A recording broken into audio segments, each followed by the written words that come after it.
ഇന്നത്തെ നമ്മുടെ ഈ ചർച്ചയിലേക്ക് എല്ലാവർക്കും സ്വാഗതം. ഈ ചർച്ച തുടങ്ങുന്നതിന് മുൻപ് നിങ്ങൾ ഈ ചാനൽ ലൈക്ക് ചെയ്യാനും ഷെയർ ചെയ്യാനും സബ്സ്ക്രൈബ് ചെയ്യാനും മറക്കരുത്. നിങ്ങളുടെ പിന്തുണ ഞങ്ങൾക്ക് വളരെ പ്രധാനപ്പെട്ടതാണ്. അപ്പോൾ ശരി, നമുക്ക് വിഷയത്തിലേക്ക് കടക്കാം. സമസ്തന്റെ ഫത്വ ഉണ്ടായിട്ടുണ്ട്. സമസ്തന്റെ 4ാം വാർഷിക സമ്മേളനത്തിൽ വെച്ചിട്ട് മണ്ണാർക്കാട് വെച്ചിട്ടാണ് അങ്ങനെ ഈ കൊണ്ടോട്ടി തങ്ങളുടെ വിഷയത്തിൽ ഒരു ഫത്വ പ്രമേയം പാസ്സാക്കിയത്. അപ്പോ പിന്നെ ആ പ്രമേയം അങ്ങനെ തീരുമാനം എന്ന് പറഞ്ഞാൽ വലിയ കഥയൊന്നുമില്ല. അതായി എന്റെ കഥയുള്ളൂ. മശായിഖന്മാരുടെ വിഷയത്തിലൊന്നും തീരുമാനം എടുക്കാൻ ബാഹ്യമായിട്ടുള്ള ഇൽമു പഠിച്ചോണ്ടൊന്നും ആവൂല. അത് 100 അല്ല 100,000 ആൾക്കാരുണ്ടായാലും ശരി. സമത് ഇപ്പോൾ ഒരു കഷ്ണം ക്ലിപ്പ് ഇതിലിട്ടിട്ടാണ്ട് ഓടിക്കണം. ഇനി സമത് ഇതിക്ക് വരൂലട്ടോ. നേരത്തെ സമത് എന്തോന്ന് കൊണ്ടുവന്നിട്ട് നമ്മൾ അതിനെ വേണ്ട രീതിയിൽ ഇവിടെ കൈകാര്യം ചെയ്തിട്ടുണ്ട്. ഇപ്പൊ സമത് രണ്ടാമതൊന്ന് കൊണ്ടുവന്നിട്ട് ഓൻ പോയി. സമത് ആൺകുട്ടിയാണെങ്കിൽ സമത് ഈ ഗ്രൂപ്പിൽ ഇപ്പോഴും ഈ വോയിസുകളൊക്കെ കേൾക്കുന്നുണ്ടാവുമല്ലോ. സമത് ആൺകുട്ടിയാണെങ്കിൽ പ്രതികരിക്കണം. എത്ര സമത് പറഞ്ഞു കേൾക്കാൻ എല്ലാവർക്കും മനസ്സിലായില്ലേ? ഈ ഫത്വ ഉണ്ട്. സമസ്തന്റെ 4ാം വാർഷിക സമ്മേളനത്തിൽ ഇത് പാസാക്കിയ പ്രമേയം തന്നെയാണ് എന്ന് പറഞ്ഞാൽ 1930 ബഹുമാനപ്പെട്ട വരക്കൽ മുല്ലക്കോയ തങ്ങൾ പാപ്പയും അഹമ്മദ് കുട്ടി മുസ്ലിയാർ വാങ്ങിൽ അഹമ്മദ് കുട്ടി മുസ്ലിയാർ അവർകളും അതുപോലെ ബഹുമാനപ്പെട്ട ഷാലിയാത്തി അവർകളൊക്കെ അടങ്ങുന്ന വലിയൊരു സംഘം അവരാണ് ഈ പ്രമേയം പാസാക്കിയത്. ഇത് കഥയില്ലാത്ത ഒരു പ്രമേയമാണ്. സമസ്തന്റെ തീരുമാനങ്ങളൊക്കെ കഥയില്ലാത്തതാണ് എന്ന് പറഞ്ഞ് തള്ളുന്നത് ഈ പാസാക്കിയ പ്രമേയത്തെയാണ് പ്രധാനമായിട്ടും. അപ്പൊ സമതന്നെ ഇതിന്റെ അവസാനത്തിൽ പറയുന്നുണ്ട്. ഇപ്പൊ ഞാൻ രണ്ടും കൂടി കൂട്ടിയിട്ട് ആദ്യത്തെ കുറച്ച് ഭാഗം അവസാനത്തെ കുറച്ച് ഭാഗം കൂട്ടിയിട്ടാണ് ഞാൻ സമതിന്റെ ഈ ക്ലിപ്പ് ഇട്ടത്. അവസാനം സമത് പറയുന്നുണ്ട്, മശായിഖന്മാരെ വിഷയത്തിൽ തീരുമാനമെടുക്കാൻ ബാഹ്യമായ കുറച്ച് ആൾക്കാർ കൂടിയാണ്ട് ഓര് തീരുമാനം എടുത്തിട്ട് കാര്യമില്ല എന്നാ പറഞ്ഞത്. എന്നാൽ ഈ തീരുമാനം എടുത്തത് ആരാണ്? മശായിഖന്മാരെ കാര്യത്തിൽ പറഞ്ഞാൽ ഇപ്പൊ ഓല് മശായിഖ് കുത്തുബ് ദാഇറത്തുൽ ഔലിയ എന്നൊക്കെയാണ് ഇന്നലെ കൊണ്ടോട്ടി മുഹമ്മദ് ഖാനെ പറ്റി പറഞ്ഞു കേട്ടാ. എന്തൊക്കെയാ പറഞ്ഞത് അതോടൊക്കട്ടെ. ഏതായാലും അതിനെ പോലെ മശായിഖ് നോക്കണേ. മശായിഖന്മാരുടെ പേരിൽ തീരുമാനം എടുക്കാൻ ബാഹ്യമായ 40 ആളുകൾക്കോ അല്ലെങ്കിൽ ബാഹ്യമായ ഇൽമുമായിട്ട് ബന്ധപ്പെടുന്ന ആളുകൾക്ക് അവകാശമില്ല എന്ന് പറഞ്ഞേ. എന്നാൽ ആരാണ് ഈ കൊണ്ടോട്ടി കൈക്കാർക്കെതിരെ തീരുമാനം എടുത്തത്? 1930 ഞാൻ പറഞ്ഞല്ലോ, ബഹുമാനപ്പെട്ട വരക്കൽ മുല്ലക്കോയ തങ്ങൾ പാപ്പ. ആരാ വരക്കൽ മുല്ലക്കോയ തങ്ങൾ പാപ്പ എന്ന് പറഞ്ഞാല് അവര് വലിയായിരുന്നു, കുത്തുബുസ്സമാനായിരുന്നു എന്ന് വരെ ആര് പറഞ്ഞിട്ടുണ്ട്? ബഹുമാനപ്പെട്ട ശംസുൽ ഉലമ EK അബൂബക്കർ മുസ്ലിയാർ പറഞ്ഞിട്ടുണ്ട്. ആരാ ശംസുൽ ഉലമ EK അബൂബക്കർ മുസ്ലിയാർ എന്ന് പറഞ്ഞാല് ഇന്ന് കുരുവട്ടൂരികൾ മാസങ്ങളോളം ബാനറിൽ ശംസുൽ ഉലമയിൽ മാതൃകയുണ്ട് എന്ന ബോർഡും വെച്ചിട്ട് ശംസുൽ ഉലമന്റെ മതവും പറഞ്ഞ് നടന്നില്ലല്ലോ. ആ ശംസുൽ ഉലമയാണ് ഞങ്ങൾ ഇപ്പോൾ ഫോളോ ചെയ്യുന്നത്, ഞങ്ങളിപ്പോ പിൻപറ്റുന്നത് എന്നൊക്കെ പറഞ്ഞ് നടന്നിന് ഈ കുരുവട്ടൂരികൾ ശംസുൽ ഉലമ പറഞ്ഞ് നിങ്ങൾ കേൾക്കുവോ? വെറും ബാഹ്യമായ ഇൽമ കൊണ്ട് ബന്ധപ്പെട്ട ആളായിരുന്നോ ബഹുമാനപ്പെട്ട വരക്കൽ മുല്ലക്കോയ തങ്ങൾ പാപ്പ? ശംസുൽ ഉലമ പറഞ്ഞ നിങ്ങളൊന്ന് കേട്ടോക്കി.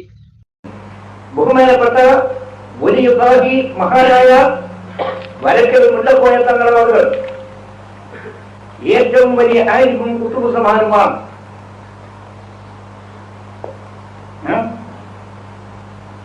വലിയ ആരിഫാൻ, വലിയ വലിയുള്ളാഹിയാണ്. താൻ എന്ത് ചെയ്തു എന്നാൽ 70 കൊല്ലം മുമ്പ് താൻ എന്ത് ചെയ്തു? ആ കാലത്തുള്ള മുഴുവൻ സ്വാധീനികളായ അന്മികളെയും വിളിച്ചു കൂട്ടി. വലിയ ദീർഘദർശനം ഉള്ള ആളാണ്. കേട്ടില്ലേ? ബഹുമാനപ്പെട്ട വരക്കൽ മുല്ലക്കോയ തങ്ങൾ പാപ്പ ഏറ്റവും വലിയ ആരിഫും കുത്തുബ് സമാനുമായിരുന്നു. വീണ്ടും അതിൽ പറയുന്നുണ്ട് വലിയുല്ലാഹി ആരിഫും വലിയുമായ എന്നൊക്കെ ബഹുമാനപ്പെട്ട ശംസുൽ ഉലമ പറയുന്നുണ്ട്. അപ്പൊ അത്രയും വലിയ ആരിഫും കുത്തുബ് സമാനുമായിരുന്ന ബഹുമാനപ്പെട്ട വരക്കൽ മുല്ലക്കോയ തങ്ങൾ പാപ്പയാണ് ഈ പ്രമേയം പാസാക്കുന്നത്. ആ വരക്കൽ മുല്ലക്കോയ തങ്ങളോട് കൂടെ ആരൊക്കെ ഉണ്ടായിരുന്നത്? അതും ശംസുൽ ഉലമ പറഞ്ഞിട്ടുണ്ട്. അക്കാലത്തുള്ള സ്വാലിഹീങ്ങളായ ആലിമീങ്ങൾ എന്ന്. ഏതെങ്കിലും ആലിമീങ്ങളെ പിടിച്ചിക്കല്ല, കൊമാണ്ടി വീരാണ്ടി സുലൈമാണ്ടിനെ പോലത്തവരല്ല. പിന്നെ ആരാ? അക്കാലത്തുള്ള സ്വാലിഹീങ്ങളായ ആലിമീങ്ങളെയും കൂട്ടിയിട്ട മഹാനവർകൾ പ്രസ്ഥാന സംഘടന ഉണ്ടാക്കി. അത് ഉണ്ടാക്കി 4 വർഷം കഴിഞ്ഞിട്ടുള്ളൂ. അപ്പോഴാണ് ഈ പ്രമേയം പാസ്സാക്കുന്നത്. അപ്പൊ ആരാ സമതെ ഈ പ്രമേയം പാസ്സാക്കിയത്? ഇത് പറഞ്ഞല്ല അത് പ്രമേയം അങ്ങനെ എങ്ങനെ, തീരുമാനം അങ്ങനെ എങ്ങനെയെന്നൊക്കെ. എങ്ങനെ സമതെ അത് അങ്ങനെ എങ്ങനെ ആകുക? ആരിഫും ഏറ്റവും വലിയ ആരിഫും കുത്തുബ് സമാനുമായ വരക്കൽ മുല്ലക്കോയ തങ്ങൾ പാപ്പ പാസ്സാക്കിയ തീരുമാനം എങ്ങനെ ചങ്ങായി അങ്ങനെ ഇങ്ങനെയാകുക? എങ്ങനെ അത് തള്ളുക?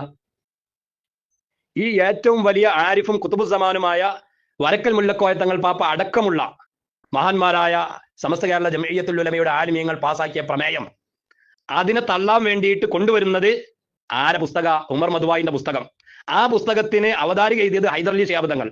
ആ പുസ്തകത്തിന് അവതാരിക എഴുതിയത് ആലിക്കുട്ടി മുസ്ലിയാർ. അതുകൊണ്ട് എന്തായി? ഈ വലിയ ആരിഫും കുത്തുബ് സമാനുമായിരുന്ന ബഹുമാനപ്പെട്ട വരക്കൽ മുല്ലക്കോയ തങ്ങൾ പാപ്പയുടെ അവർ പാസ്സാക്കിയ പ്രമേയം ദുർബലപ്പെട്ടു എന്ന്. എങ്ങനെയുണ്ട്? പ്രവർത്തനം കൊണ്ട് ദുർബലപ്പെട്ടു എന്ന്. വലിയൊരു ആരിഫും കുത്തുബ് സമാനുമായ ബഹുമാനപ്പെട്ട വലിയുല്ലാഹി വരക്കൽ മുല്ലക്കോയ തങ്ങൾ പാപ്പ അടക്കമുള്ള സമസ്തന്റെ ആലിമീങ്ങൾ പാസ്സാക്കിയ പ്രമേയം ഈ ഹൈദരലി ശിഹാബ് അതുപോലെ ആലിക്കുട്ടി മുസ്ലിയാര് അവിടെ സിയാറത്തിന് പോയതുകൊണ്ട് അതെന്തായി, അല്ലെങ്കിൽ അവരുടെ പുസ്തകത്തിലേക്ക് അവതാരി ചെയ്തതുകൊണ്ട് അതൊക്കെ ദുർബലപ്പെട്ടു എന്ന്. ലാ യാരിഫുൽ വലിയ ഇല്ലൽ വലിയ, എടോ വലിയനല്ലാതെ വലിയൻ അറിയൂല എന്ന് പറയുന്ന കുരുവട്ടൂരികളെ, ബഹുമാനപ്പെട്ട വൈക്കൽ മുല്ലക്കോയ തങ്ങൾ പാപ്പ ഈ മുഹമ്മദ് ഷാക്കെതിരെ ഇങ്ങനെ ഒരു പ്രമേയം പാസ്സാക്കുമ്പോ അത് അറിയാതിരിക്കുമോ? വലിയും കുത്തുബ് സമാനും അല്ലേ, ഏറ്റവും വലിയ ആരിഫും കുത്തുബ് സമാനും അല്ലേ? അതല്ലേ ശംസുൽ പറഞ്ഞത്? ശംസുൽ ഉലമ പറഞ്ഞത് നിങ്ങൾ തള്ളുവോ? സമത് വോയിസിൽ വാ, എന്നിട്ട് മറുപടി പറയും. ഇതിങ്ങനെ എന്തെങ്കിലും ഇവിടെ കൊടുത്തിട്ടാണ് പാഞ്ഞാ പോരാ. മറുപടി പറയണതിന് അതിന് തങ്കൂറ്റണെങ്കിൽ മാത്രം ഇതിന് വിട്ടാൽ മതി. എന്തെങ്കിലും വാരി വലിച്ചെറിഞ്ഞാൽ പായ, അത് പറ്റൂല. ഞങ്ങളുടെ കഥ ഞങ്ങൾക്കറിയാം. ഈ സംഘടനയിൽ നിന്ന കാലത്ത് സംഘടന ജയിലിൽ കഴിഞ്ഞവരാ ഞങ്ങൾ. നിങ്ങൾക്കറിയോ, ഉസ്താദുമാരെ പേര് പറഞ്ഞ് ഇവരെല്ലാ തോന്നിവാസവും ചെയ്യാൻ ഈ രൂപത്തിൽ ഇവർക്ക് എന്തും ചെയ്യാലോ. ഞാൻ തന്നെ എത്രയോ വിശദീകരിച്ചിട്ടുണ്ടത്. സ്വന്തം മൊബൈൽ വരെ വാങ്ങിവെച്ച് വീട്ടിൽ വന്ന് കാറിൽ കൊണ്ടുപോയി സംഘടനയുടെ ജയിലിൽ മാസങ്ങളോളം നമ്മളെ താമസിപ്പിച്ചിട്ടുണ്ട്. സ്വന്തം വീട്ടിലേക്ക് വരെ വരാൻ അനുവദിക്കാതെ ഉസ്താദുമാരോടുള്ള ബഹുമാനം കാത്ത് നമ്മൾ അതൊക്കെ സഹിച്ച് ജമാഅത്തിന് പോലും പോകാൻ പാടില്ല എന്ന് ആ റൂമിൽ നിന്ന കാലത്ത് ഇവര് പറഞ്ഞത്. ഭക്ഷണം ഓൽക്ക് ഇഷ്ടമുണ്ടാവുമ്പോൾ ഇങ്ങോട്ട് കൊണ്ടുവരും. ഭക്ഷണം തന്നില്ലെങ്കിൽ അന്ന് ആരോടും ചോദിക്കാനുമില്ല. 3 മാസം ഞാൻ ആ ജയിലിൽ കഴിഞ്ഞിട്ടുണ്ട്, ഇവരുടെ സ്ഥാപനങ്ങളിൽ ഉള്ള സംഘടനാ ജയിലുകളിൽ. എന്തിനാ ചങ്ങായി ചത്ത കുട്ടിന്റെ ജാതകം നോക്കണ്ടേ? ഇജ്ജ് ജയിലിൽ കിടന്നിക്കണോ? സംഘടനാ ജയിലിൽ അന്ന് റൂമിലിട്ട് പൂട്ടിക്കണോ? അന്നെന്ന് പറഞ്ഞാൽ അജി പ്രസംഗിക്കണ നൗഷാദ് കുരുവട്ടൂരുണ്ടല്ലോ, കാട്ടുകള്ളന്റെ മുരീതായ ഇജ് ജയിലിൽ കിടന്നിട്ടില്ല. അന്നെ സംഘടനാ ജയിലിലും കിടത്തിയിട്ടില്ല. അന്നെ ഞങ്ങൾ പീഡിപ്പിച്ചിട്ടില്ല. അന്നെ ഞങ്ങൾ ചുക്കും ചെയ്തിട്ടില്ല. ഞങ്ങൾക്ക് എന്ത് പറയണ്ടേ? ഞങ്ങളെ പീഡിപ്പിച്ചു എന്ന് പറയണ്ടേ? അന്നെ ആര് പീഡിപ്പിച്ചെങ്ങായി? ഇല്ല. ഈ പ്രസംഗിക്കണ ഈ കോഴിക്കോട്ട് വെച്ച് പാറക്കടവ് വെച്ച് ഈ പ്രസംഗിച്ച അന്നെ ഞങ്ങൾ പീഡിപ്പിച്ചിട്ടില്ല. എൻ്റെ വാദം ശരിയാണെങ്കിൽ പീഡിപ്പിക്കണോ ഇല്ല എന്നുള്ളത് എൻ്റെ വാക്കൊന്നും വിശ്വസിക്കാൻ പറ്റില്ല. കളവ് മാത്രം പറഞ്ഞ ആളല്ലേ. പക്ഷെ എന്നെ പീഡിപ്പിച്ചിട്ടില്ല. പീഡിപ്പിച്ചെന്ന് പറഞ്ഞത് ശരിയാണെങ്കിൽ ആരാണ്? അയാളൊക്കെ മരിച്ചു പോയിട്ട് കാലത്രായിട്ട് ഫക്കത് മാത് എനിക്ക് ഓർമ്മ ഉണ്ടോ? ഓനൊക്കെ സത്ത് പോയാച്ച്, മനസ്സിലായോ? പിന്നെ അത് എൻ്റെ മെത്തിക്കരല്ല. എന്നാൽ ഞങ്ങളൊന്നും ചെയ്തിട്ടില്ല. ഞങ്ങൾ തടങ്കലിലാക്കി തരുന്നുണ്ട്. അതും കൂടി പറയട്ടെ, എന്നിട്ട് ഞാൻ കാണിച്ചു തരാം ആരാണ് പീഡിപ്പിച്ചതെന്നില്ല. ഇത് ഞങ്ങളായിട്ടൊരു ബന്ധമില്ല. പിന്നെ ഞങ്ങളെങ്ങനെ എന്നെ പീഡിപ്പിക്കല്? ചില കഥ പോവല്ലേ എനിക്ക് ഇപ്പം എന്നെ പീഡിപ്പിച്ചില്ല. പീഡിപ്പിക്കുമ്പോൾ എന്താവും? ഇപ്പോൾ പീഡിപ്പിച്ചു എന്ന് പറയാൻ വേണ്ടി വരുമ്പോൾ അത് ഞാനാണ്. അന്ന് നിങ്ങൾ റൂമിലിട്ട് പൂട്ടിയത് ഞാനാണ്. എൻ്റെ പ്രസംഗം ഏതെങ്കിലും ഒന്ന് ക്ലിപ്പ് കാണിച്ചു തന്നാൽ ഓ മരിച്ചുപോയി, അത് ഞാനല്ല, എല്ലാ നിലക്കും മരിച്ചുപോയി. എൻ്റെ ആ ഉടായ്പുണ്ടല്ലോ അതവിടെ വെച്ചാൽ മതി കേട്ടോ. അതിനപ്പം ഞാൻ ഈ ക്ലിപ്പിട്ടേ തട്ടിപ്പേ. ചെറുമാർക്കിന്റെ വിഷയത്തിൽ ജാലിയവാല ബർക്കാത്തി സാദാത്യങ്ങൾ മുഖേന AP സ്ഥാന് ഷെയർമാർക്ക് കൊടുത്തു. ആദ്യം പറഞ്ഞു ഞങ്ങളെ പ്രസംഗത്തിലൂടി ഞങ്ങളങ്ങ് പറഞ്ഞിട്ടില്ല. അപ്പൊ നമ്മൾ കാണിച്ചു കൊടുത്തു. ഓൻ പറയണ്ടേ? അവൻ പറയാണ് അത് ഞാൻ തന്നെ കാണിച്ചു തരാമല്ലോ. ഓന നിങ്ങൾ മുമ്പ് അതിനും വേണ്ടി പ്രസംഗിക്കാൻ കൊടുന്ന ആളെ ഞാൻ കാണിച്ചു തരാമല്ലോ, അയാളെ കൊണ്ടുപോവാ. അങ്ങനെ കൊണ്ടുപോവാന്ന് പറഞ്ഞിക്കാണ്ട് എന്താക്കി? ഓനക്ക് മറുപടി ഒന്നുമില്ല. അപ്പം ഓനൊക്കെ മരിച്ചേക്കണേ, ഓനും ഞാനായിട്ട് ബന്ധമില്ല. ഇപ്പോഴോ? ഇപ്പൊ നേരെ തിരിച്ച് ഇവരെന്നെ പീഡിപ്പിച്ചിക്കണ്, സംഘടന ജയിലിലിട്ടിക്കണ്, ഇന്നെ റൂമിലിട്ട് കുറ്റിട്ടിക്കണ്, ജമാഅത്തിന് പോകാൻ അയച്ചിട്ടില്ല, പള്ളിയിൽ പോകാൻ അയച്ചിട്ടില്ല, എൻ്റെ കാറ് പിടിച്ചോണ്ടേക്കണ്. എന്തെല്ലാം കളവ പറയണ്ട്. കളവ ഇക്കാരം സത്യാന്നിച്ച് വിശ്വാസമില്ല. കാരണം എന്താ? നുണയെ പറയുള്ളൂ. ഈ ജാതി നുണ പറഞ്ഞ ഏതെങ്കിലും വിശ്വസിക്കാൻ പറ്റുമോ? നമ്മളെ പൂട്ടിയിട്ട് സ്വന്തം വീട്ടിലേക്ക് വരെ പോകാൻ അനുവദിക്കാതെ അതിനാ ഗുണ്ടായുസമെന്ന് ഞാൻ പറഞ്ഞത്. അന്നെ പൂട്ടിട്ടിട്ടില്ല. ആരാ ഈ പ്രസംഗിക്കണ? എന്നാ ഈ പാറക്കടവ് പ്രസംഗിക്കണ ഇതുണ്ടല്ലോ, എന്നെ പൂട്ടിട്ടു എന്ന് പറഞ്ഞേ. അന്നെ പൂട്ടിട്ടിട്ടില്ല. അന്നെ പെരിക്ക് പോകാൻ അനുവദിക്കാതിരുന്നിട്ടില്ല. അന്നേറ്റ് ഞങ്ങൾക്കൊരു ബന്ധമില്ല. പിന്നെ ആരെ പൂട്ടി നജ് പറയണ്ടേ? ആരെ പീഡിപ്പിച്ചു നജ് പറയണ്ടേ? അങ്ങനെ ഉണ്ടെങ്കിൽ തന്നെ ഞങ്ങളെ കൂടെ നൗഷാദ് പറഞ്ഞ ഒരാളുണ്ടായിരുന്നു, നൗഷാദ് ഹസൻ പറഞ്ഞിട്ട്. അയാൾ മരിച്ചും പോയി. അയാളെ കാര്യമൊന്നും പറയണ്ട. അയാൾ എന്നോ എല്ലാ അർത്ഥത്തിലും മരിച്ചുപോയി. എൻ്റെ ആ ഉടായിപ്പേ എനിക്ക് മുമ്പ് പറഞ്ഞ ക്ലിപ്പോ കാര്യങ്ങളോ ഞങ്ങൾ കാണിച്ചു തരുമ്പം ഓൻ മരിച്ചിരിക്കുന്നത്. പിന്നെ എൻ്റെ കാര്യം വരുമ്പോൾ എന്നെ പീഡിപ്പിച്ചു എന്ന് പറയാൻ വേണ്ടി കാണിച്ച് കൊണ്ടുവരേണ്ടതോ ഈ മരിച്ചു അയാളെ പിന്നെ കവർന്ന് വേണ്ടി കൊണ്ടുവരിക. അല്ലേ? ആ ഉടായിപ്പ് ഞങ്ങളടി നടക്കൂല മോനെ. ആ പറഞ്ഞ കേട്ടോടി. എന്നിട്ട് അത് കൂടി കൂട്ടി വായിക്കണം. ഇതെങ്ങനെ അനുഭവം പറയും? എനിക്ക് എന്ത് അധികാരം? ഞങ്ങനെ ഉണ്ടെങ്കിൽ തന്നെ അയാൾ മരിച്ചു പോയിട്ട് കുറെ കാലമായി. അയാളെ ഉടനോടെ ഇത് കാണിക്കുന്നുണ്ട്. ഞങ്ങൾ പീഡിപ്പിച്ചിട്ടാണെങ്കിൽ തന്നെ ഇത് കാണിക്കണ്ടല്ലോ വീഡിയോ. കോഴിക്കോട്ട് നിന്ന് കാണിച്ചല്ലോ ക്ലിപ്പ്. ആ ക്ലിപ്പിൽ കാണിക്കുന്ന ആളാണ് ഞങ്ങൾ പീഡിപ്പിച്ചത്. ആ ആളാണ് ഇത് അംഗീകരിക്കണില്ല. അയാൾ മരിച്ചും പോയിക്കണ്. അയാൾ പറഞ്ഞ തെളിവല്ല എന്നാ പറയുന്നുണ്ട്. അയാൾ വന്ന് പറയട്ടെ എന്നെ പീഡിപ്പിച്ചു.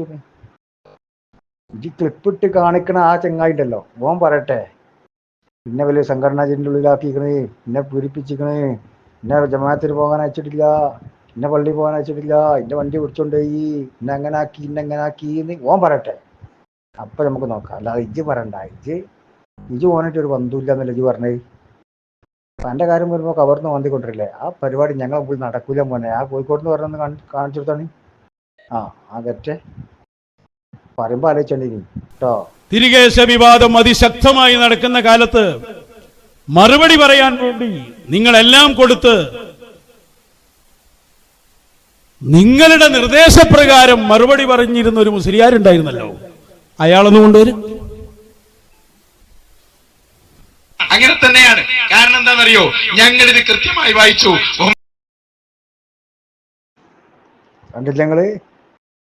നിങ്ങളുടെ നിർദ്ദേശപ്രകാരം മറുപടി പറയാൻ വേണ്ടി നിങ്ങൾ കൊണ്ടുവന്നിരുന്ന ഒരു മുസ്ലിയാരുണ്ടായിരുന്നല്ലോ, അയാളെ കൊണ്ടുപോകാന്ന് പറഞ്ഞിട്ട് അയാളെ കാണിക്കാണ്. ഇയാൾ ഞങ്ങളിൽ ചില ഇടപാടുകളൊക്കെ എടുപ്പുണ്ടാവും. ഇപ്പൊ കാണിച്ച ആളുണ്ടല്ലോ, അയാളും ഞങ്ങളിൽ ചിലപ്പം ചില ഇടപാടുകളും ഞങ്ങളെ കൂടുതൽ നിന്നപ്പോൾ ഉണ്ടാവും. അത് എടുത്തു കൊടുത്തിട്ട് ഇപ്പൊ എന്താക്കണ്ട, ആളുകളെ കിംവദന്തി പിടിച്ചേറ്റാൻ വേണ്ടിയിട്ട് ആളാകാൻ നോക്കണ്ട. കാരണം എന്താ? അയാൾ മരിച്ചു പോയിക്കണ്. അയാൾ ഞങ്ങളെ സംഘടനയിൽ പോയതോടുകൂടി അയാൾ വഫാത്തായി പോയിട്ടുണ്ട്. അള്ളാഹു തആല അദ്ദേഹത്തിന് സ്വർഗം കൊടുക്കട്ടെ. ആർക്ക്? അനക്കല്ല, ഇജ്ജ് കാണിച്ച അയാൾക്ക്. അത് നല്ലൊരു മനുഷ്യനാണ്. ആരെന്തായാലും നമ്മളോടൊക്കെ എല്ലാം ബന്ധമുണ്ട്, നല്ലൊരാളാണ്. ഇജ്ജിപ്പ പറഞ്ഞതുണ്ടല്ലോ, അത് ഒന്ന് ഇതൊന്ന് അവ ഇന്നെ പീഡിപ്പിച്ചു, ഇന്നങ്ങട്ടാക്കി എന്ന് പറഞ്ഞാൽ മരിച്ച പോയ ആൾക്കുണ്ടായ സംഭവം ഇപ്പൊ പ്രസംഗിക്കണ എനക്ക് ബാധകമല്ല. കാരണം എന്താ? രാജൻ എന്ന് പറഞ്ഞിട്ടെ അടുത്ത ക്ലിപ്പേറ്റ് അപ്പൊ ക്ലിയറാവും. തെളിവിന് ഇനി മിണ്ടി പോകരുത്. ആ മരിച്ചുപോയ അയാളെ കൊണ്ടുവരാൻ തന്നെ പാടില്ല. കബറിന്ന് മാന്തി കൊണ്ടുവരരുത്. ഞങ്ങൾ വരുമ്പം മൂപ്പരെ കബറിറക്കുക, മണ്ണിൻ്റെ അടിയിൽ താത്തുക, മരിച്ചു വയ്ക്കിടുന്ന പറഞ്ഞിട്ട്. എൻ്റെ ആവശ്യത്തിനോ ഇത് അയാളെ മാന്തിക്കൊണ്ടിരിക. ആ ഉടായിപ്പേ നടക്കൂല. അതിനാണ് ഇത് കാണിച്ചു തരുന്നത്. ആ ക്ലിപ്പ് കൂടി പറ്റേ. അല്ലെങ്കിൽ അന്നത്തെ ആ മുസ്ലിയാർ അതൊന്നില്ലല്ലോ. അത് എല്ലാ അവസ്ഥയിലും ഇല്ലല്ലോ. കേട്ടില്ല? അന്നത്തെ മുസ്ലിയാര് അതൊന്നും ഇല്ലല്ലോ. അത് മരിച്ചു വയ്ക്കിട്ടുണ്ട് എല്ലാ അർത്ഥത്തിലും. ആ മുസ്ലിയാരും ഞങ്ങളായിട്ടുള്ള ഇടപാട് ഇജ്ജ് വലിയ ആളാകാൻ നോക്കണ്ടപ്പോ. ആ മുസ്ലിയാർക്ക് ഉണ്ടായ സംഭവം പറഞ്ഞു കാണ്ട് എന്നെ പീഡിപ്പിച്ചു എന്ന് പറയാൻ നോക്കണ്ട. ഇജ്ജു അയാൾക്ക് ബന്ധമില്ല കേട്ടോ. അതാണ് എന്നോട് പറയാനുള്ളത്. പുതിയ ഉടായിപ്പേറ്റ് ഇങ്ങനെ വരിക. എനിക്ക് ആവശ്യം ഉണ്ടാകുമ്പോൾ ഇജ്ജ് മൂപ്പരെ എടുക്കുക. അത് ഞാനാണെന്ന് പറയാം. എനിക്കെതിരായി വരുമ്പം എന്താക്കുക, എനിക്ക് മറുപടി പറയാൻ കഴിയാതെ ഇജന്നെ മുമ്പ് പറഞ്ഞ് കണ്ടോ എന്ന് പറഞ്ഞ് നമ്മൾ കാണിച്ചു തരുമ്പം അയാൾ മരിച്ചു വയ്ക്കുമെന്ന് പറഞ്ഞപ്പോൾ തട്ടിപ്പോയി. ഒന്നും പറയാനില്ല.